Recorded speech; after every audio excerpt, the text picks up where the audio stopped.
சிங்கம்புணரி அருகே மின்னல் வேகத்தில் வந்த அரசு பேருந்து மோதியதில் பால் வாங்க வந்த தங்கை உயிரிழப்பு, அக்காள் கவலைக்கிடம். உறவினர்கள் தேசிய நெடுஞ்சாலையில் சாலை மறியல்.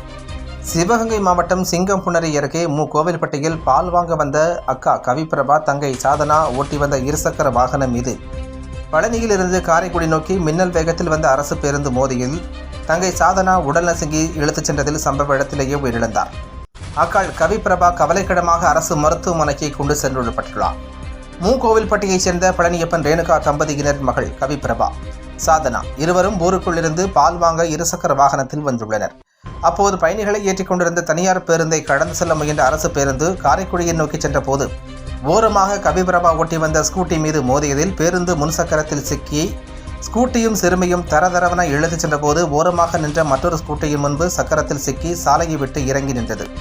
இதில் சாதனாவின் உடல் நசுங்கி சம்பவ இடத்திலேயே உயிரிழந்தார்.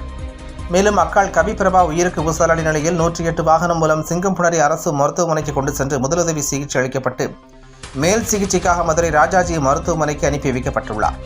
இந்த விபத்து நடந்த உடனேயே அரசு பேருந்து ஓட்டுநரும் நடத்துனரும் தப்பி ஓடிவிட்டனர். இறந்தவரின் உறவினர்கள் சாலை மறியலில் ஈடுபட்டனர். பின்னர் அவர்களுடன் காவல்துறையினர் சமாதான பேச்சுவார்த்தைக்கு பின்பு சாலை மறியல் போராட்டம் கைவிடப்பட்டது.